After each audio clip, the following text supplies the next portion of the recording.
देखो, दुल्हा किसी कीमत पर बारात लेकर नहीं पहुंचना चाहिए और इस काम के मैं तुम्हें पूरे 30,000 दूंगी। रोहा ने बड़ी राजदारी से ये बात कही थी। इस वक्त रात के 3 बजे वो छत पर अकेले बैठे फोन पर बात कर रही थी। आगे से आवाज आई थी, देखे मैडम, इतने कम पैसों में कुछ नहीं होता, तो पैसे बढ़ाएं। रोहा कहने लगी कि कैसे पैसे बढ़ाऊं? मैं किसी लैंडलॉर्ड की बेटी थोड़ी हूँ। देखो, मैं इससे ज्यादा पैसे नहीं दे सकती। हाँ, जिसको मैं किडनैप करने के लिए कह रही हूँ वो कनाडा से आया है, तो उससे पैसे मांग लेना।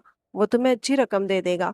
लेकिन देखो, किसी को भी शक नहीं होना चाहिए कि उसे किडनैप करवाया गया है। बस ये लगना चाहिए कि वो शादी छोड़कर चला गया है। रोहा ने अपना अगला प्लान बताया था। चलो ठीक है, ऐसा करें, आप 10,000 मुझे इजी पैसा भेज दें। बाकी के पैसे काम होने के बाद दे दीजिएगा। सामने वाला भी शायद मजबूर था, इसलिए मान गया। चलो ठीक है, मैं तुम्हें अभी इजी पैसा भेजती हूँ। रोहा ने फोन बंद किया, मोहतात नजरों से पूरी छत को देखा और फिर इजी पैसा के 10,000 देकर बड़ी एहतियात से सीढ़ियां उतरकर अपने कमरे में आ गई। मेहंदी के पीले जोड़े में वो मलबूस थी। अपने कमरे में आकर उसने अपने आंसू साफ किए थे। बड़ा आया मुझसे शादी करने वाला। बच्चू, देखो कैसे मैं तुम्हारे अरमानों पर पानी फेरती हूँ। रोहा ने गुस्से नफरत से ये बात कही और बेड पर जाकर लेट गई। जैसे ही आंखें बंद की तो अफनान की आवाज कानों में गूंजी, बस आज की रात अकेले सो जाओ स्वीट हार्ट। कल की रात तुम मेरे कमरे में होगी और फिर मैं तुम्हारे साथ अपनी गोल्डन नाइट मनाऊंगा। तुम्हें बताऊंगा कि गोल्डन नाइट को गोल्डन नाइट क्यों कहते हैं। मेहंदी की रस्म के दौरान सबकी नजरों से बचकर अफनान ने रोहा के कान में ये बात कहकर उसके होश उड़ाए थे। इससे पहले कि वो कोई करारा जवाब देती, अफनान उसके सोफे पर रखे हाथ को अपने हाथ से बड़ी मजबूती से पकड़ चुका था। हम तुम एक कमरे में बंद हो और चाबी खो जाए। बड़े धीरे से वो उसके कान में गाना सुना रहा था। अफनान भाई, मेरा हाथ छोड़े। रोहा दबी दबी आवाज में गुर्राई थी। भाई? अफनान बुरी तरह से भपरा था, मगर बोला धीमे लहजे में, शर्म नहीं आती तुम्हें? कल तुम मेरी बीवी बनने वाली हो और कल रात तुम्हारे साथ पता नहीं क्या क्या कुछ करने वाला हूँ और तुम मुझे भाई कह रही हो। खैर, कोई बात नहीं, आज जितना भाई कहना है कह लो। कल जब जान निकालूंगा ना तुम्हारी, फिर तुम्हारे मुंह से बस अफनान जानू निकलेगा। रोहा अपना हाथ छुड़वाने की कोशिश कर रही थी, लेकिन अफनान की गिरफ्त और भी मजबूत हो गई थी। फिर उसके कान के पास कहने लगा, आज रात को अपनी नींद पूरी करना, क्योंकि अगली चंद रातों तक मैं तुम्हें सोने नहीं दूंगा। बस मैं होऊंगा, तुम होगी और सर्दियों की लंबी लंबी रातें। तुम्हें ये भी बताऊंगा कि लोग शादी के लिए सर्दियों की लंबी रातों का इंतखाब क्यों करते हैं। उसकी बात ने रोहा की जान निकाली थी। बड़ी मुश्किल से रस्म खत्म हुई थी और रोहा ने शुक्र किया था। लेकिन रात के इस पहर सब कुछ प्लान करने के बावजूद उसका दिल बड़ी जोर से धड़क रहा था कि अगर ये प्लान नाकाम हो गया तो क्या करेगी। इस सोच ने उसे उठकर बैठने पर मजबूर किया था। नहीं नहीं रोहा, अच्छा अच्छा सोचो। अच्छा सोचने से अच्छा ही होता है। आंखें बंद करके रोहा ने खुद को तसल्ली दी थी। अगली सुबह उसकी वालदा उसे जगाने के लिए आ गई। रोहा बेटा, जल्दी उठो। देखो तो दोपहर के 12 बज गए हैं। जल्दी से नाश्ता करो, फिर तुम्हें पार्लर भी जाना है। तुम्हें पता है तुम्हारी फूफो वक्त की कितनी पाबंद है। 8 बजे का मतलब 8 बजे बारात लेकर आ जाएंगी। बारात का नाम सुनकर रोहा हड़बड़ा कर उठी थी। क्या मुसीबत है अम्मा? मुझे नहीं करनी थी शादी, आपको पता है। मेरा ख्वाब था कि मैं डॉक्टर बनती। उसकी माँ कहने लगी, हाँ, सी ग्रेड में जरूर तुम्हें मेडिकल में एडमिशन मिल जाता। मैं जानती हूँ तुम कितनी पढ़ाकू हो। बातें कम करो, चलो तैयार हो जाओ। वो तो गड़बड़ा कर ही रह गई थी। अम्मा ने बेइज्जती ही कर डाली। कैसे समझाऊं कि मुझे नहीं करनी उस कैनेडियन कबूतर से शादी। जानती हूँ मुझसे सिर्फ बदला लेना चाहता है और मुझसे बदले के लिए शादी कर रहा है। क्या करूं मैं? वो बेहद परेशान थी। बहरहाल, जैसे तैसे उसने नाश्ता किया और पार्लर तैयार होने चली गई। दुल्हन बने वो काफी खूबसूरत लग रही थी, लेकिन चेहरे पर खौफ के तासुरात थे। अफनान की बातें अभी भी उसकी जान निकाल रही थी। बार बार अपनी उंगलियां चटखा रही थी, कभी अपने चेहरे पर बदहवासी से आने वाले पसीने को साफ कर रही थी। शादी हॉल में भी उसे ले जाके सामने स्टेज पर बिठा दिया गया। निकाह उसका स्टेज पर ही होना था। अब वो बेहद बेचैन थी। दिल ही दिल में दुआएं मांग रही थी कि किडनैपर अफनान को किडनैप करने में कामयाब हो जाए, उसकी बारात ना आए। कुछ भी हो जाए, किसी तरह बस ये शादी रुक जाए। उसने सब कुछ प्लान कर लिया था कि अगर अफनान आज की रात नहीं पहुंचा तो वो कह देगी उसने जानबूझकर उसे जलील करना चाहा है, और अब वो अफनान से शादी नहीं करेगी क्योंकि उसकी वजह से उसकी बदनामी हो चुकी है। सारे इमोशनल डायलॉग उसने याद करके रखे थे, जो अपने जो अपने वालिदैन से बोलने थे, ताकि उसके माँ बाप दोबारा अफनान के बारे में सोचते बिना। बार बार वो घड़ी देख रही थी, 8 बजने में 15 मिनट बाकी थे। यह आलम था कि दिल तेज लगाम घोड़े की तरह से भाग रहा था। बार बार दिल में ख्याल आ रहा था कि वो किडनैप हो जाए। और वैसे भी बर्गर बच्चा था, लड़ने वाला तो बिल्कुल नहीं था। उसे पूरा यकीन था कि उसका प्लान 100% कामयाब होगा। जब 8 बजकर 15 मिनट हो गए और बारात नहीं पहुंची, तब दिल ही दिल में रोहा को कुछ इत्मीनान हुआ था। 8:30 हो चुके थे। उसकी वालदा और वालिद परेशान थे। उसकी फूफो अमीना को फोन कर रहे थे। इत्तेफाक था कि रोहा की वालदा रोहा के बराबर में ही बैठी थी। इसकी फूफो ने फोन उठाया।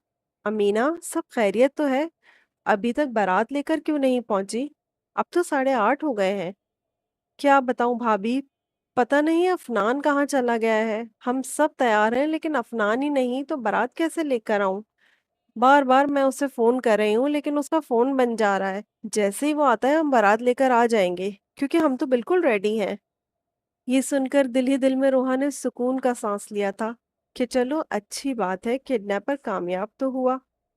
वो बड़े इत्मीनान से बैठ गई। 9 बज चुके थे, बारात नहीं आई थी। रोहा अपनी वालदा से कहने लगी, मुझे तो लगता है वो अफनान भाई शादी करना ही नहीं चाहते थे। जाहिर सी बात है, कनाडा में मुंह मारने वाले लड़कों का दिल पाकिस्तानी मशरकी लड़कियों के साथ तो नहीं लग सकता। मैंने तो पहले ही कहा था आपसे कि सोच समझ कर फैसला करें। 3 साल तक वो अंग्रेजों के अंदर रहकर आए हैं। पता नहीं कौन कौन से गुल वहां खिलाए होंगे, लेकिन आपने मेरी एक नहीं सुनी। आप देख लिया ना, कहाँ एक एक मिनट का हिसाब रखती थी पोपो, वक्त की पाबंदी। और कहाँ अभी 1 घंटा गुजर गया। देख लीजिएगा, ये लड़का नहीं आने वाला। ये कहना था कि रोहा की माँ ने उसे गुस्से से चुप रहने का बोला था। कहने लगी, मैं पहले ही बहुत परेशान हूँ, अपना मुंह बंद करो। पता है कितनी बदनामी हो जाएगी। वो कहने लगी, हाँ मुझे पता है। जाहिर सी बात है, बारात तो मेरी वापस चली जाएगी, जलील तो मैं हो जाऊंगी। सब लोग मेरे बारे में बातें करेंगे, लेकिन आपके उस अफनान को इस बात की थोड़ी परवाह है। अम्मा, मैं आपसे पहले ही कह रही हूँ, इन लोगों के दिल बड़े सख्त होते हैं। इन्हें किसी की इज्जत का कोई पास नहीं होता। देख लिया ना आपने, अभी तक नहीं आया। मुझे नहीं लगता कि वो आएगा। उसकी वालदा कहने लगी, चुप हो जाओ, मेरा दिमाग खराब मत करो। उठ के रोहा के पास से वो सामने मेहमानों के पास चली गई। उन्हें शायद तसल्ली देने के लिए कि बारात कुछ लेट हो जाएगी। 10 बज गए थे। अब तो रोहा बेफिक्र थी कि बस सारा काम हो चुका है। अब तो वो मुस्कुरा भी रही थी। बदहवासी भी काफी हद तक गायब हो चुकी थी। मतलब था कि अब बारात नहीं आनी। जब 11 बज गए तो उसके वालिद और वालदा इसकी अमीना फूफो से गुस्से से बात कर रहे थे कि हम सब मेहमानों को क्या जवाब देंगे। कहाँ गया है अफनान, अभी तक आया क्यों नहीं? इस वक्त में अगर कोई चैन की बांसुरी बजा रहा था तो वो रोहा थी। वो तो दिल ही दिल में शुक्र कर रही थी कि अफनान नामी मुसीबत उसके सर से टल चुकी थी। लेकिन 12 बजे ढोल बजने की आवाज आई थी। उसके तो जैसे होश उड़े थे, क्योंकि ढोल की आवाज उसी हॉल के करीब से आने लगी थी। सब लड़कियां बाहर की तरफ गईं और फिर कहने लगी, बारात आ गई। और फिर कहने लगी, बारात आ गई। ये सुनकर रोहा के होश उड़े थे। वो परेशान हुई थी। बारात कैसे आ सकती थी? ऐसा कैसे हो सकता था? ऐसा कैसे हो सकता था? उसने तो अपनी सारी पॉकेट मनी लगा दी थी ताकि ये शादी रुक जाए। अपने हाथ में पकड़े मोबाइल से उसने उसी नौजवान को मैसेज किया जिसे उसने कल रात ही इजी पैसा करवाया था, वो भी पूरे 10,000। लेकिन मैसेज का कोई जवाब नहीं आ रहा था। फोन वो कर नहीं सकती थी क्योंकि बारात अंदर आ चुकी थी। अफनान के चेहरे पर दि- अफनान के चेहरे पर दिल फरेब मुस्कुराहट थी। रोहा की वालदा और वालिद उसकी फुप्पो से पूछ रहे थे कि देर से क्यों आए। पता नहीं क्या बात हो रही थी, लेकिन बहरहाल बात आई गई हो चुकी थी। मौलाना साहब भी अपनी सीट संभाल चुके थे। अफनान की नजर सिर्फ रोहा पर थी और बड़े अजीब अंदाज से देख रहा था। रोहा घबराकर नजर चुरा गई थी। वो उसके बराबर में बैठ गया। निकाह हुआ, लेकिन इजाब व कबूल करते हुए उसके हलक से आवाज नहीं निकल रही थी। साइन करते हुए हाथ भी कपकपा रहे थे। जिस चीज से डर रही थी, जिस रिश्ते को कायम ना करने की खातिर उसने अपनी आखिरी कोशिश तो कर ली थी, कि वो रिश्ता अभी भी कायम हो चुका था। वो बुरी तरह से अफनान के शिकंजे में फंस चुकी थी। जी भरकर रोने को जी चाह रहा था। रात का सोचकर उसकी जान लबों पर आई थी। पता नहीं क्या क्या करेगा इसके साथ। मेहंदी पर की जाने वाली सारी बातें कानों में गूंजने लगी थी। दिल यकबारगी से धड़कता था, बल्कि खौफ के मारे तड़पता था। वैसे भी बारात काफी लेट पहुंची थी, इसलिए खाना शुरू करवा दिया गया, क्योंकि हॉल वाले कह रहे थे आधे घंटे में वो लाइटें बंद कर देंगे। सब लोग खाने की तरफ चले गए। स्टेज पर बस अफनान था या फिर रोहा। उसका हाथ पकड़कर उसके कान के करीब जाकर कहने लगा, प्लान तो तुमने बहुत जबरदस्त बनाया था, लेकिन बंदे तो कुछ तगड़े भेजती। मेरे 2 पंच खाकर ही सारा कुछ खोल कर रख दिया और भाग भी गए। कसम से यार, लड़ाई करने का मजा ही नहीं आया। मैं तो बड़ा कुछ सोच रहा था कि अपनी बहादुरी के जौहर दिखाऊंगा, लेकिन नाकामी ही हुई। वो लोग तो 2 पंच खा के यूं भागे जैसे कि बस उन्हें इतने ही पैसे दिए गए थे कि 2 मुक्के खाकर पैसे पूरे हो चुके थे। बाय द वे, कितने में सौदा किया था मुझे किडनैप करवाने का? रोहा का जी चाहा स्टेज की जमीन फटे और वो अंदर चली जाए। सारा कुछ उन लोगों ने बक दिया था। वो क्या करेगी, क्या जवाब देगी, कुछ समझ नहीं आ रहा था। कहने लगा, बताओ भी कितने पैसे दिए थे? लेकिन वो कुछ नहीं बोली। अब तो उसे और भी डर लगने लगा था। पता नहीं अफनान क्या क्या करेगा और किस किस चीज का बदला लेगा। हाथ पांव ठंडे पड़ने लगे थे। दिल की हालत से लग रहा था बंद हो जाएगा। अपना हाथ अफनान के हाथ से वो मुसलसल खींच रही थी। बहुत शौक है क्या तुम्हें मेरे साथ बदमाशी करवाने का, मुझे मार पड़वाने का? जानती हो मुझे लड़ना बेहद पसंद है। और जो मजा लड़ाई का बीवी के साथ कंबल के अंदर लड़ने में आता है, उफ मत पूछो। कितनी इंटरेस्टिंग लड़ाई होती है। आज रात तुम्हारे साथ वही लड़ाई लड़ूंगा। कंबल के अंदर तुम और मैं, और हमारी सांसों की आवाजें। तुम्हारी झिंझलाहट, मेरी मुस्कुराहट, तुम्हारा मुझे पीछे हटाना, मेरा तुम्हारे करीब आना। ओह माय गॉड, आज तो बहुत मजा आने वाला है। अफनान की बातें उसे बेहोश कर देने वाली थी। जैसे ही खाना खत्म हुआ, रुखसती का शोर मच चुका था और रोहा को लग रहा था कि उसके कदम मनो भारी हो चुके हैं। लग रहा था गिर जाएगी। गाड़ी में बैठने में अफनान ने ही उसकी मदद की थी। गायब दिमागी से वो अपनी फूफो की बातें सुनती रही, जो उसे ये बता रही थी कि अफनान पर लड़कों ने हमला कर दिया था। शुक्र है कि मेरा बच्चा बच गया। पता नहीं कौन लोग थे। बहरहाल, अफनान उन्हें छोड़ेगा नहीं। बहुत जल्द इन पर केस कर देगा। अंदर ही रोहा दिल चलाया था। वो सारी बातें सुन रही थी। जैसे ही फूफो का घर आया तो उसकी फूफो ने उसे अफनान के कमरे में बिठाया था। दिल यूं था कि माँ ही बेआब की तरह मचल रहा था कि जल्दी से उस कमरे से बाहर निकलकर भाग जाए, लेकिन मुमकिन नहीं था। सारे रास्ते वो बंद कर चुका था। ना कोई नंद थी, ना ही कोई देवर जो बिला वजह की रस्मों की खातिर अफनान को कमरे में आने में देर लगती। अभी रोहा को बैठे हुए 10-15 मिनट ही गुजरे थे कि जब अफनान कमरे में आया था। उसे देखकर तो जैसे उसकी धड़कनें भी खत्म होने को थीं। दिल का यह आलम था कि लग रहा था कि दिल की टिक टिक बंद हो जाएगी। कमरे की कुंडी लगाई तो रोहा को लगा कि किसी ने उसका दिल मुट्ठी में पकड़कर दबोच लिया।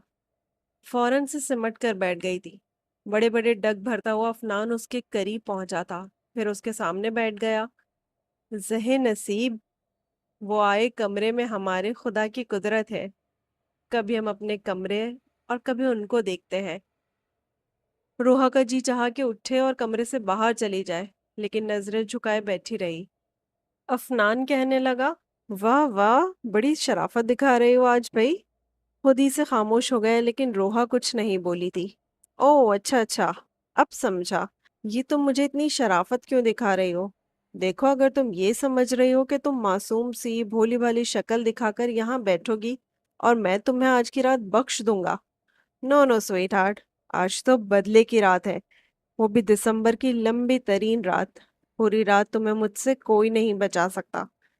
वैसे भी मैं बाहर मॉम से कह आया हूँ कि मुझे सुबह सुबह डिस्टर्ब मत कीजिएगा। मैं देर से उठूंगा, इसलिए पूरी रात और आधा दिन तुम्हारी खैर नहीं है जाने मन। मगर जैसे ही वो रोहा के करीब हुआ, उसके होश उड़े थे, क्योंकि रोहा उसी वक्त अफनान को उसकी क्लाइंट की कॉल आई कि वो मीटिंग के लिए मुकर्रर रेस्टोरेंट की टेबल तक पहुंच चुके हैं, लेकिन अफनान उन्हें कहीं नजर नहीं आ रहा था। अफनान जी भर के जिद हुआ था। अपना हुलिया देखकर उसे उस लड़की पर बेतहाशा गुस्सा आया था। अब वो क्या इन गीले कपड़ों में मीटिंग करता? लेकिन जिस कंपनी से वो काम कर रहा था, मीटिंग करनी भी बहुत जरूरी थी। पेट जो ताप खाता हुआ वो रेस्टोरेंट में पहुंच गया था, जहां सामने टेबल पर सूटेड बूटेड इटली के नौजवान बैठे थे। इसका जी तो चाहा कि उस लड़की को अपने सामने लाकर उसका हशर बिगाड़ के रख दे, जिसने उसकी मीटिंग में होने वाली मुलाकात और उसका पढ़ने वाला इंप्रेशन खराब कर दिया था। उसको यूं गीले कपड़ों में देखकर वो तीनों नौजवान खड़े हो गए। कहने लगे, मिस्टर अफनान, ये आपके कपड़ों को क्या हुआ? वो कहने लगा, एक सिली गर्ल ने मुझे धक्का दे दिया था स्विमिंग पूल में। इसकी बात पर तीनों नौजवान अपनी हंसी दबाने लगे। अफनान जी भरकर शर्मिंदा हुआ था। बहरहाल मीटिंग करने के बाद सीधा घर गया। घर गया तो इसकी वालदा उसे गीले पैंट कोट में देखकर वजह पूछने लगी। वो कहने लगा, पता नहीं कौन सी सर फिरी थी, सत्यानाश करके रख दिया। आधी अधूरी बात करके वो कमरे में जा चुका था। अमीना बेगम कहने लगी, जल्दी से तैयार हो जाओ, रात को हमारी भाई की तरफ दावत है। कल से तुम आए हो और तुम्हें इतनी भी तौफीक नहीं हुई कि मामू से मुलाकात ही कर लो। अफनान अंदर कमरे में अपनी वालदा की बात सुन रहा था। बहरहाल नहा धोकर तैयार हुआ। जानता था कि रात को उसकी वालदा उसे लाजमी उसके मामू के घर लेकर जाएंगी, जो अभी तक इस बात से अनजान थे कि अफनान वापस आ चुका है। सुबह उसकी वालदा ने बताया था अपने भाई को। फौरन से उन्होंने रात की दावत का कह दिया। रात को जब वो अपने मामू के घर पहुंचा तो मोमानी जान और मामू से मिलने के बाद वो वहीं लाउंज में बैठ गया। उसके मामू उसके बारे में पूछने लगे, कनाडा का माहौल कैसा था, कंपनी में काम किस तरह से किया, ऐसे ही इधर उधर की बातें। उनसे बातें कर रहा था जब अचानक से उसकी नजर सामने कमरे से निकलने वाली लड़की पर पड़ी। वो अचंभे से आया था और एकदम से खड़ा हो गया। सामने वही सरपिरी लड़की खड़ी थी, लेकिन फिरोजी रंग की शलवार कमीज में उसी को टुकुर टुकुर बिना आंखें झपकाए देख रही थी। कहने लगा, तुम तुम यहाँ भी पहुंच गई? ये सुनकर रोहा जैसे होश में आई थी। उसे नहीं पता था कि जिस लड़के को उसने शाम में स्विमिंग पूल में धक्का दिया था, वो पीछा करता हुआ उसके घर तक पहुंच जाएगा। वो बुरी तरह से घबराई थी। इसके वालिद कहने लगे, बेटा तुम क्या कह रहे हो, ये रोहा है। ये सुनकर चकराने की बारी अफनान की थी। उसे नहीं पता था कि आज जिस लड़की की वजह से उसने इतनी शर्मिंदगी उठाई है, वो उसी की मामूजाद होगी। बड़े गुस्से से उसने रोहा की तरफ देखा और रोहा की तो जैसे जान निकली थी। उसे क्या पता था कि जिस नौजवान को धक्का देने की शर्त उसने लगाई थी और बड़े मजे से मुफ्त का बर्गर खाया था, वो उसी का कजन निकलेगा। इससे पहले कि अफनान रोहा का कारनामा सबको बताता, वो कहने लगी, अफनान भाई छोड़े भी जाने देना, प्लीज जो हुआ था भूल जाए उसे। लेकिन अमीना बेगम अपने बेटे की तरफ देख रही थी। कहने लगी, क्या बात है, कुछ हुआ है क्या? कहने लगा, नहीं, कुछ नहीं हुआ। बस आज मीटिंग में मैंने इसे बर्गर खाते देख लिया था। मुझे नहीं पता था कि ये रोहा है। एक बेतुकी सी बात थी जो अफनान ने कही थी। बात आई गई हो गई। डाइनिंग टेबल पर रोहा बिल्कुल उसके सामने वाली कुर्सी पर बैठी थी और वो उसे गुस्से से देखे जा रहा था। रोहा ने एक दो बार अफनान की तरफ देखा, लेकिन फिर नजरें चुरा गई। इसकी मुमानी कहने लगी, अफनान, अब भी तुम वैसे ही हो जैसे बचपन में हुआ करते थे, जिद्दी और बदला लेने वाले। मुझे अभी भी याद है जब एक बच्चे ने तुम्हारी गाड़ी पर बॉल मारकर शीशा तोड़ दिया था, तो बदले में तुमने भी उसकी गाड़ी का शीशा तोड़कर ही दम लिया था। हालांकि उसके घर वालों ने कई बार माजरत भी की थी। अपनी ममानी की बात पर उसने सलाद की प्लेट से खीरा उठाया और जोर से दांतों से चबाया। बिल्कुल मुमानी, मैं अभी भी वैसा ही हूँ। अपने साथ की गई ज्यादतियों का सूद समेत बदला लेता हूँ। देख, वो रोहा को रहा था, बात मुमानी से कर रहा था और खीरा यूं चबा रहा था जैसे कि सामने बैठी लड़की को भी कच्चा चबा जाएगा। रोहा का दिल तभी जोर से धड़का था कि पता नहीं उसे भी स्विमिंग पूल में यूं ही फेंकेगा, सबके सामने कितनी शर्मिंदगी होगी उसे। उसने सोचा कि उससे माफी मांग लेनी चाहिए। खाना खाने के बाद कॉफी रोहा ने खुद बनाई थी। तब तक अफनान लाउंज से बाहर निकलकर लॉन में खड़ा हो गया था। ठंडी ठंडी हवा चल रही थी। अपनी पैंट की जेबों में हाथ दिए वो रोहा के बारे में ही सोच रहा था जब अकब से उसकी आवाज आई, कॉफी। उसे पलटकर देखा तो बड़ी तमीज और शराफत से वो कप अफनान की तरफ बढ़ा रही थी। एक कॉफी का कप उसके अपने हाथ में भी था। अफनान ने कॉफी का कप पकड़ा और माथे पर बल डाले और फिर दोबारा से सामने की तरफ लगे पौधों को देखने लगा। वो इसके बराबर में आके खड़ी हो गई। कहने लगी, आई एम सॉरी, मुझे नहीं पता था कि आप मेरे ही कजन निकलेंगे। ये सुनकर बड़े गुस्से से उसकी तरफ देखा। यानी कि मैं तुम्हारा कजन ना होता तो तब खैर थी, कोई मसला ही नहीं था। जानती हो मेरी मीटिंग थी और वो भी इटली क्लाइंट्स के सामने, मैं भीगे हुए पेंट कोट के साथ जितना शर्मिंदा हुआ हूँ ये मुझे पता है। और मैं, अफनान जुबैरी, कभी भी अपने साथ होने वाली ज्यादती को बख्शता नहीं हूँ। अब तुम अपनी खैर मनाओ। जब उसी होटल में उसी स्विमिंग पूल में तुम भीगती हुई बाहर निकलोगी ना तो बहुत अच्छी लगोगी। ये कहते हुए वो दोबारा से अपनी कॉफी की तरफ मुतवज्जा हुआ और कॉफी पीने लगा। देखे, मैंने मैंने जानबूझकर नहीं किया। वो तो मेरी दोस्त ने कहा था कि तुम में इतनी हिम्मत ही नहीं कि तुम्हें इस लड़के को धक्का दे सको। सचमुच मैं घबरा गई थी, थोड़ा तैश में आ गई थी। मैं ऐसी लड़की नहीं, मैं बहुत शरीफ लड़की हूँ। अफनान ने उसकी तरफ देखा, कहने लगा, तुम्हारी शराफत मैं अच्छे तरीके से देख चुका हूँ। अब तो तुम्हारी बारी है। वो कहने लगी, आपको शर्म नहीं आएगी? मैं आपके मामू की बेटी हूँ। यूं स्विमिंग पूल से गीले कपड़ों में निकलती हुई, पता नहीं लोगों की कैसी कैसी नजरें मुझ पर उठेंगी। क्या आपकी गैरत जोश नहीं मारेगी? रोहा ने उसे गैरत दिलाने की कोशिश की ताकि वो ऐसी हरकत ना करे। अफनान ने उस चालाक लड़की की तरफ देखा जो चेहरे पर यूं मासूमियत सजाए हुए थी जैसे उससे ज्यादा शरीफ और बेचारी सी लड़की कोई इस दुनिया में ही नहीं। वो कहने लगा, मुझे बिल्कुल शर्म नहीं आएगी। मैं तो वैसे भी पैदाइशी बेगैरत हूँ। इसलिए अब तुम देखो मैं करता क्या हूँ तुम्हारे साथ। ये सुनकर रूहा गुस्से से वापस लाउंज में आ गई। समझ में नहीं आ रहा था कि अब क्या करे। तो सोचने लगी कि मैं उस होटल में जाऊंगी ही नहीं। ना मैं जाऊंगी और ना ही स्विमिंग पूल में गिरूंगी। और उसे क्या पता कि मैं कब कहाँ जाती हूँ। ऐਵੇਂ ही खामखा डरा रहा है। 3-4 दिन बाद रोहा सब कुछ भूल भाल चुकी थी। अपने दोस्तों के साथ साहिल समंदर पर जाने का प्रोग्राम बनाया। फुल म्यूजिक लगाए वो रफ ड्राइव करते हुए सी व्यू की जानिब जा रही थी। जैसे ही वो सब साहिल समंदर पर पहुंची वहां एक गाड़ी खड़ी थी। ज्यादा रश नहीं था, ब्रेक लगाते लगाते भी एक जोर से खड़ाक की आवाज गूंजी थी। म्यूजिक इतना तेज था कि रोहा अपनी ही मस्ती में डूबी थी। तब जाके ब्रेक पर पाँव रखे जब गाड़ी सामने खड़ी गाड़ी की पिछली तरफ अच्छी खासी लग चुकी थी। गाड़ी में जो कोई था बड़े गुस्से से बाहर आया था। लेकिन बाहर आने वाला नौजवान को देखकर रोहा के फिर से होश उड़ गए थे, क्योंकि वो अफनान था। उसके साथ भी दो चार उसके दोस्त थे। शायद वो भी साहिल समंदर पर अपने दोस्तों के साथ टाइम स्पेंड करने आया था। रोहा ने जब उसे देखा तो परेशान हो गई, जल्दी से गाड़ी से नीचे उतरी। वो रोहा को देखकर भड़क उठा था। कहने लगा, अंधी हो क्या तुम? ये क्या किया तुमने मेरी गाड़ी का हशर? तुम्हें पता है अभी अभी मैं ये गाड़ी शोरूम से निकलवा कर लाया हूँ और तुमने आते ही इसका बेड़ा गर्क कर दिया। गाड़ी चलानी नहीं आती तो चलाती क्यों हो? वो कहने लगी, मैंने जान की थोड़ी मारी है। मैं तो वो सामने बिल्ली के बच्चे को बचा रही थी। वो देखे बेचारा गाड़ी के नीचे जाके छुप गया। अगर मेरी गाड़ी की टायर के नीचे बिल्ली का बच्चा आ जाता तो सोचे कितनी बुरी बात होती ना। बस इसी चक्कर में गाड़ी इधर उधर मोड़ते हुए आपकी गाड़ी पे लग गई। अफनान ने अपने काले चश्मे को उतारा और कहने लगा, व्हाट? कुछ भी कहोगी तुम? यहाँ तुम्हें कहाँ बिल्ली का बच्चा नजर आ रहा है? जरा मुझे भी तो दिखाओ। कहने लगी। वो गाड़ी के पीछे छुप गया। तभी वो गाड़ी आगे की तरफ बढ़ी थी, लेकिन गाड़ी के नीचे कुछ भी नहीं था। अफनान ने उसे कहर भरी नजरों से देखा था। कहने लगा, ये दूसरी बार तुमने ये सब कुछ किया। अब तुम पर दो बदले हैं। तब तक अफनान के दोस्त भी उसके आसपास आ गए और रोहा की सहेलियां भी उसके आसपास आ गई थीं। खैर बात आई गई हो गई। वो सभी साहिल समंदर पर अपने अपने दोस्तों के साथ ही गए थे, मगर रोहा अपने दोस्तों के साथ समंदर के उस कोने पर गई थी जहां पर वो अफनान और उसके दोस्तों को देख ना सके।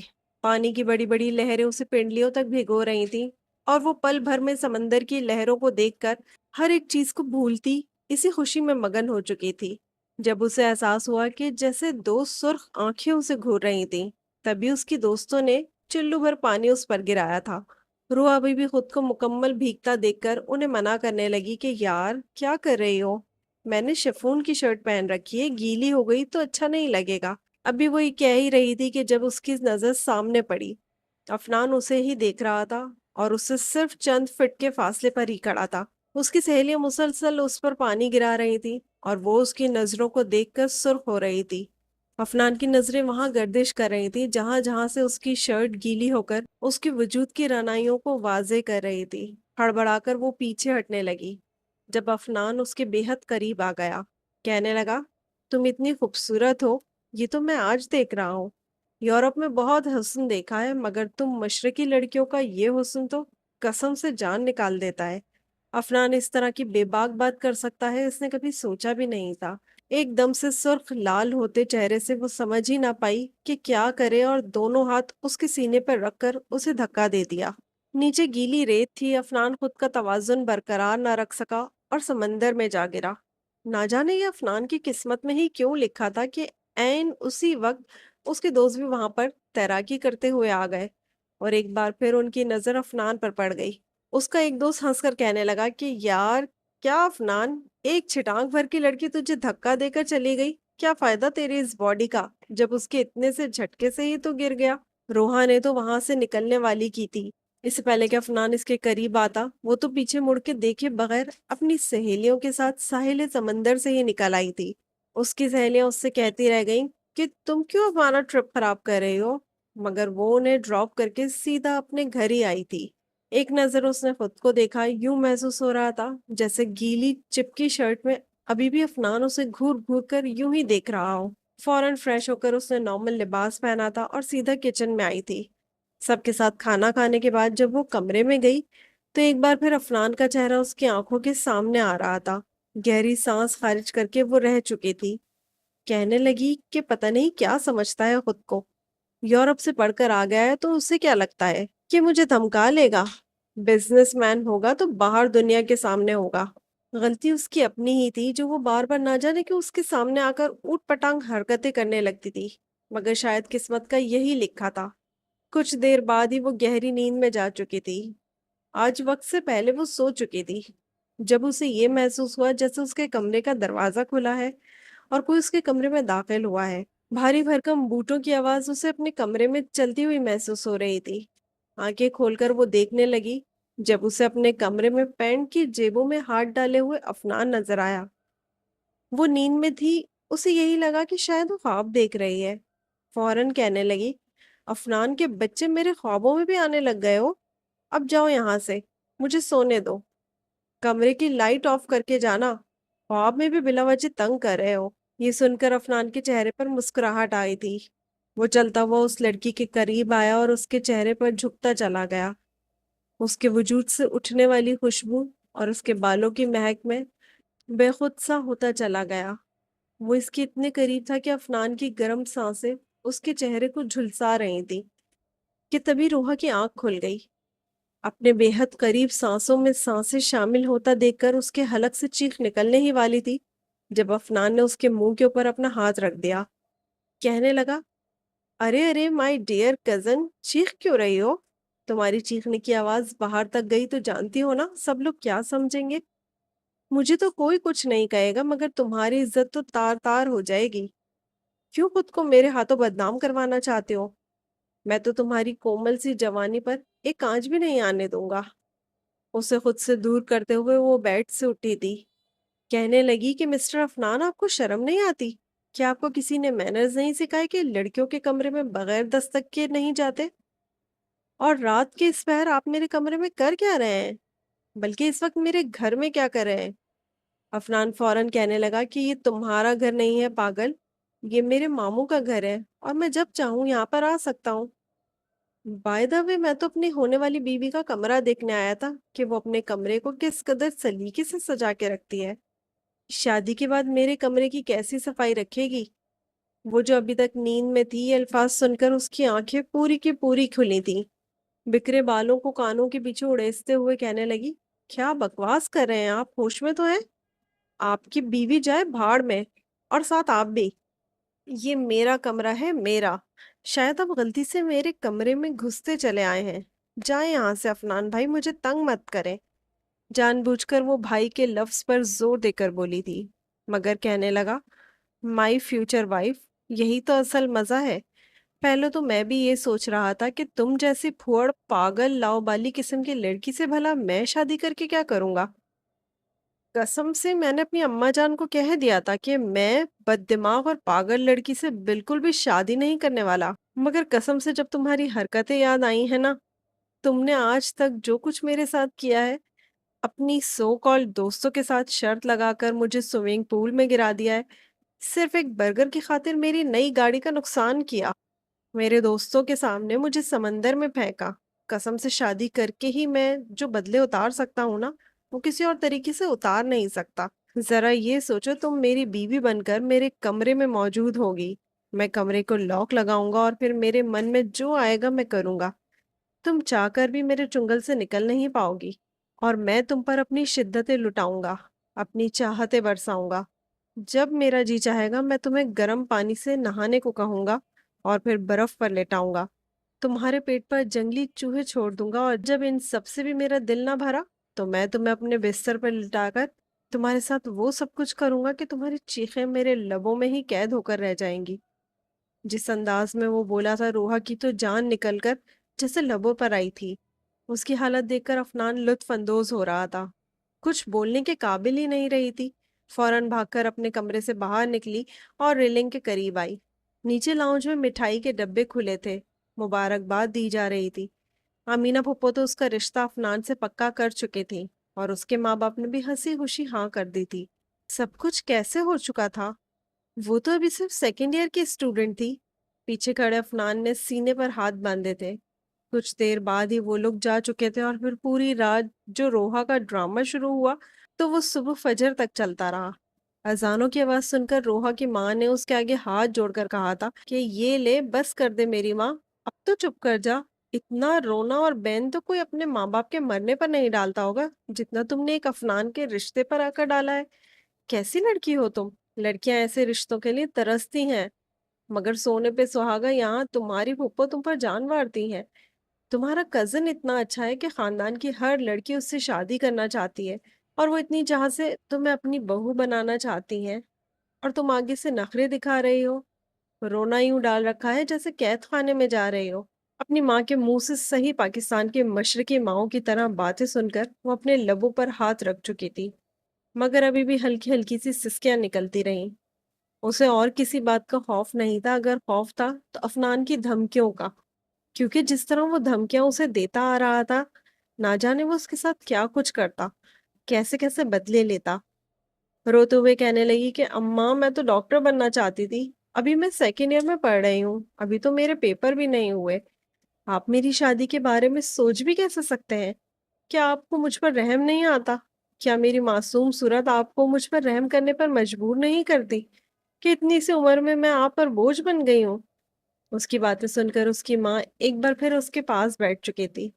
इंतहाई संजीदगी से उसे देखकर कहने लगी कि ठीक है बेटी, रह मेरे घुटने पकड़ के। फिर जब 40-50 साल का कोई रंडवा आएगा ना, उसी से तुम्हें ब्याह कर मैं तेरे घर का करूंगी। वो फौरन एक झटका खाकर अपनी माँ से दूर हुई थी। उसकी अम्मा तो उसके रोने को किसी खातिर में ही नहीं ला रही थी। अफनान ने ना जाने क्या जादू किया था। दोनों घरों में शादी की तैयारियां शुरू हो गई थी और अमीना फुप्पो भी उससे आकर बड़े प्यार से समझा रही थी कि बेटा, अगर तुझे मुझसे कोई गिला है या अफनान से, बताओ। मैंने बचपन से लेकर अब तक तुम्हारे हर नाज नखरे उठाए, बिल्कुल अपनी बच्चियों की तरह तुम्हें पाला।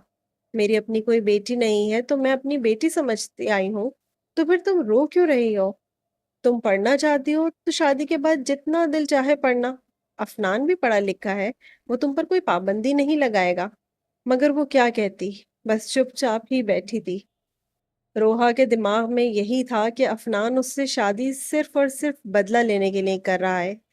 एक बार वो उससे मिलकर उसे माफी मांगना चाहती थी।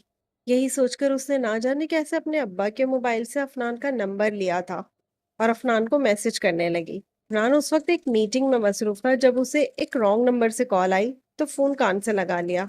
दूसरी जानब से रोहा बोली थी। वो खुशगवार हैरत से कहने लगा कि अरे मेरी डार्लिंग, खैरियत तो है? अचानक मैं कैसे याद आ गया? क्या अपने होने वाले पति देव की याद सता रही थी? वो शरारती अंदाज में बोला तो रोहा फौरन कहने लगी कि मुझे आपसे बात करनी है अफनान भाई। क्या हम कहीं मिल सकते हैं? वो कहने लगा कि आप अगर कहो तो होटल का कमरा बुक करवा दूं। ये बात सुनकर वो जी भरकर जिच हुई थी। कहने लगी कि नहीं, बिल्कुल भी नहीं। शरीफ लोग ऐसे लड़कियों को होटलों में नहीं लेकर जाते। अपनी जानिब से तो उसने ये डायलॉग बोल दिया था, मगर अफनान दूसरी तरफ से कहने लगा कि शरीफ लड़कियां साहिल समंदर पर खड़ी होकर दोस्तों के साथ कपड़े भी गीले नहीं करती, ताकि उनके नज़ारे और खास व आम शख्स कर सके। और ना ही शरीफ लड़कियां शर्त लगाकर शरीफ लड़कों को स्विमिंग पूल में गिराती हैं, सिर्फ और सिर्फ 100 रुपए के एक बर्गर की खातिर। है ना माई स्वीट हार्ट? उसकी बात सुनकर वो फौरन दीवार की तरफ बढ़ी थी कि दो चार टकरे ही मार ले, मगर फिर अपने गुस्से को कंट्रोल करके कहने लगी कि देखिए अफनान भाई, मैं पब्लिक प्लेस में आपसे मिलना चाहती हूँ। मुझे आपसे एक जरूरी बात करनी है। अफनान मिलने के लिए मान चुका था। शाम को वो दोनों एक रेस्टोरेंट में पहुंच गए थे। इतनी आसानी से तो वो भी हार मानने वाली नहीं थी। जैसे ही अफनान आया तो चेहरे पर मासूमियत सजाकर बैठी थी। वो उसे देखकर कहने लगा कि अब क्या मेरी शक्ल देखने के लिए मुझे यहाँ पर बुलाया है? वो हड़बड़ाकर कहने लगी कि अफनान भाई देखें, मैं आपसे कहना चाहती हूँ कि सॉरी, मुझे माफ कर दीजिए। मैंने आपके साथ जो किया वो गलत किया, लेकिन पता नहीं हर बार आपके सामने ही ये सब कुछ क्यों हुआ। मगर प्लीज मुझसे शादी मत करें, मुझसे शादी से इनकार कर दें। आपकी तो बहुत ज्यादा गर्लफ्रेंड्स होंगी। आप तो अंग्रेज लड़कियों के साथ पढ़कर आए हैं, तो वहां से अपनी किसी गर्लफ्रेंड के साथ शादी कर लीजिएगा ना। मेरे साथ ही क्यों? आपने अगर मुझसे बदला लेना है तो बेशक मुझे स्विमिंग पूल में धक्का दे दीजिए, मगर मुझसे शादी मत कीजिए प्लीज। वो इल्तिजाई अंदाज में उससे कुछ कह रही थी और अफनान चुपचाप उसे घूर कर देख रहा था।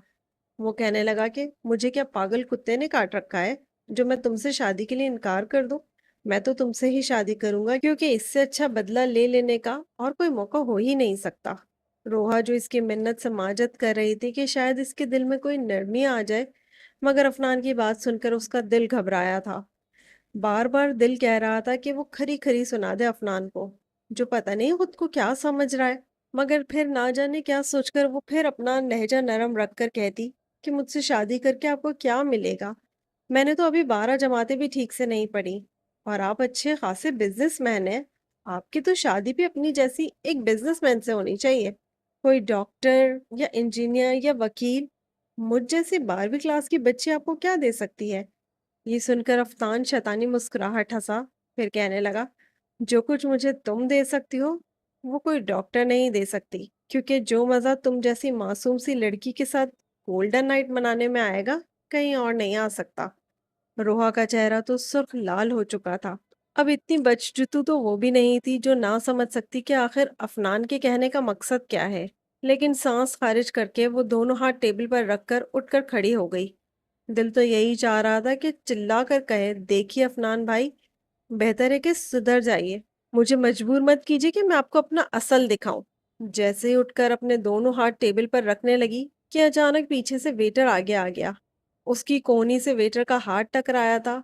हाथ में जो उसने ट्रे पकड़ रखी थी वो सारी कोल्ड ड्रिंक्स जाकर अफनान के ऊपर गिरी थी। सर, चेहरा, गिरेबान, पूरी शर्ट, हत्ता के टांगों पर भी वो मैंगो शेक गिर चुके थे। रोहा यूं थी जैसे काटो तो लहू ना निकले। एक बार फिर उसकी वजह से अफनान इंसल्ट फील कर रहा था। उसने खुद को देखा, फौरन टिश्यू से अपना चेहरा साफ किया, मगर रोहा अब तक वहां से भागकर जा चुकी थी। वो वहीं पर चिल्लाया था, रोहा मैं तुम्हें छोड़ूंगा नहीं। उसकी चीख पर पूरे रेस्टोरेंट की बिल्डिंग जैसे कांप चुकी थी। मगर रोहा फौरन बाहर निकलकर टैक्सी पकड़ के घर आ गई थी। खुद को कमरे में बंद कर लिया था।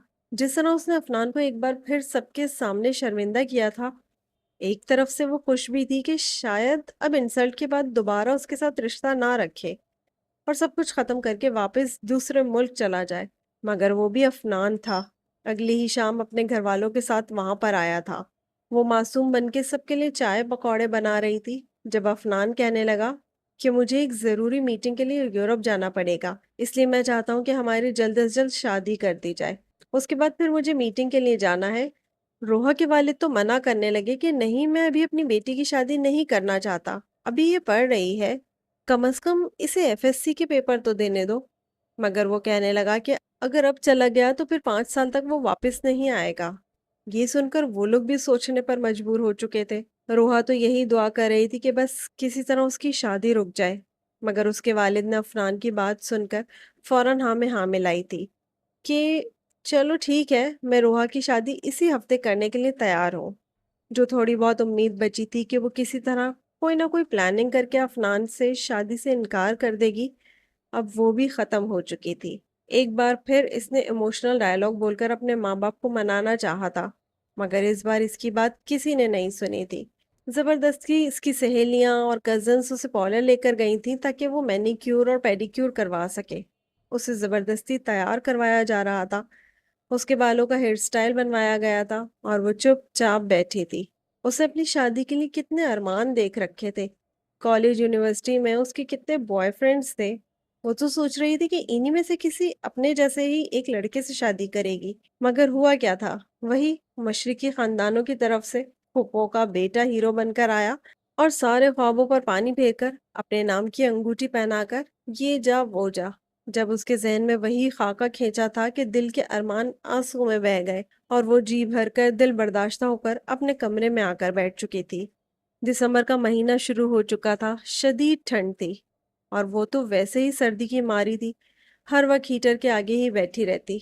अभी भी इसने 2 स्वेटर पहन रखे थे और इसकी माँ उसे अपने खानदानी जेवरात दिखा रही थी और बार बार कह रही थी कि बेटा अपनी उंगलियां आगे करो, अपनी कलाई दिखाओ, ये कड़े तुम्हारे साइज के हैं भी कि नहीं, वरना जूलर को देकर इनका साइज तुम्हारी कलाई के मुताबिक करवा दूं। वो ये सब कुछ कहते हुए बातें कर रही थी और वो बुरा सा मुंह बनाकर कहने लगी कि अम्मी चूड़ियां, कंगन और अंगूठी ये तो मेरे साइज का बनवा रही हैं आप। मेरी मन मर्जी से हर जोड़ा लिया जा रहा है, मगर क्या दूल्हा मेरी मर्जी का है? लेकिन नहीं, इस बात से आपको कोई फर्क नहीं पड़ता कि मैं अफनान भाई को पसंद करती हूँ भी कि नहीं। एक जोरदार थप्पड़ उसके मुंह पर आकर पड़ा था। वो जो समझ रही थी कि शायद शादी में 5 दिन रह गए तो उसे बड़े मोहब्बत प्यार से रखा जाएगा, अपनी माँ से थप्पड़ खाकर वो अपनी माँ को मिस्कीन सी शक्ल बनाकर देखने लगी। तो इसकी माँ कहने लगी कि क्या समझ रखा है, तुम्हें इतनी आजादी दे दी है कि तुम अब इस तरह की बातें करोगी? ये फिल्म और ड्रामों के डायलॉग मेरे सामने मत बोला करो। समझ में आया? आज तक तुम्हें जितनी ढील मिली है सिर्फ और सिर्फ तुम्हारे बाप की वजह से मिली, वरना मैं तो बिल्कुल भी इसके हक में नहीं थी। चुपचाप ये पहन कर देखो, अगर उस कमरे में सिर्फ वो और उसकी माँ होती तो उसे हल्की फुल्की बेइज्जती वो फिर भी बर्दाश्त कर जाती, मगर दिमाग तो उसका तब घुमा जब दरवाजे में उसे एक वजूद खड़ा दिखाई दिया। नजरें उठाकर देखा तो अफनान खड़ा था। वो सामने खड़ा हल्का हल्का मुस्कुरा रहा था। आगे बढ़कर कहने लगा कि अरे अरे मोमानी जान, आप कैसे मेरी होने वाली बीवी पर हाथ उठा सकती हैं? इतनी मासूम सी तो है। मैं तो आपको बिल्कुल इजाजत नहीं देता, जो भी कहना है आप मुझे कहिए, मैं खुद इसे समझाऊंगा। ये कहते हुए वो आकर बिल्कुल उसके साथ बैठा था। उसे देखकर तो रोहा की माँ सदके वारी जा रही थी। कहने लगी कि अरे बेटा, बस क्या ही बताऊं मैं इस लड़की को। तुम इतने समझदार हो, अच्छे हो, और ये इसमें तो अकल बिल्कुल भी नहीं है। तुम बैठो, मैं अभी तुम्हारे लिए चाय और अपने हाथ के बनाए लड्डू लेकर आते हूँ। उसे कहते हुए वो वहां से उठकर जा चुकी थी और वो टांग पर टांग चढ़ाए अपने दोनों हाथ गर्दन के पीछे रखकर अंगड़ाई लेने के अंदाज में उसे देखने लगा, जो इस वक्त 2 स्वेटर पहने बैठी थी और शॉल भी लपेटी हुई थी। वो हंसकर कहने लगा कि अरे, इतना सब कुछ लपेट कर क्यों बैठी हो? वो फौरन मुंह सा बनाकर कहने लगी कि सर्दी लग रही है। वो कहने लगा कि अच्छा, सर्दी लग रही है, फिर तुम हमारी गोल्डन नाइट को क्या करोगी? मैंने तो तुम्हें यूं इतने पर्दों में और इन कपड़ों में नहीं देखना। तुम जानती हो ना मैं तुम्हें किस रूप में देखना चाहता हूँ। रोहा का चेहरा सुर्ख लाल हुआ था। फौरन सोफे से उठकर जाने लगी कि उसने उसका हाथ पकड़कर दोबारा उस सोफे पर बिठा चुका था।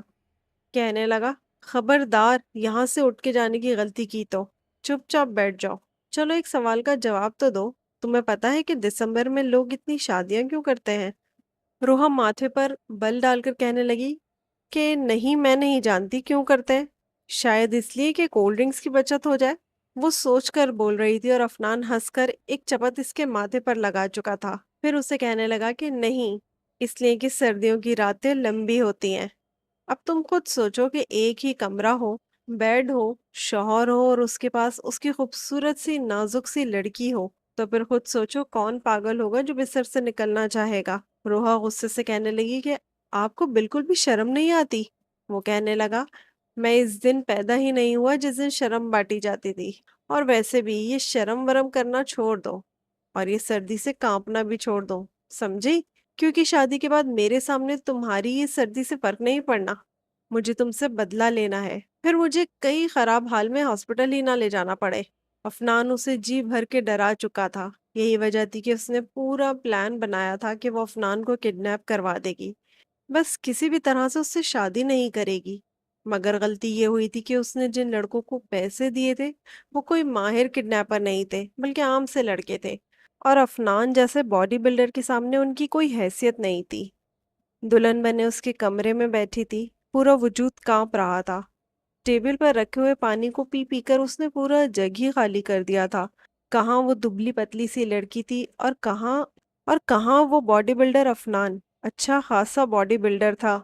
उसे तो ये डर था कि कहीं वो उसे सच में सजा ना दे दे, और पता नहीं कैसी कैसी अजियतों से दो चार करता। कुछ देर बाद ही अफनान कमरे में आ चुका था। जब उसके करीब आया और घूंघट उठाकर उसे देखने लगा, वो उसे देखकर उसका दीवाना हो गया था। और फिर मुस्कुराकर कहने लगा कि आखिर वो दिन आ ही गया जब तुम मेरे कमरे में मौजूद हो।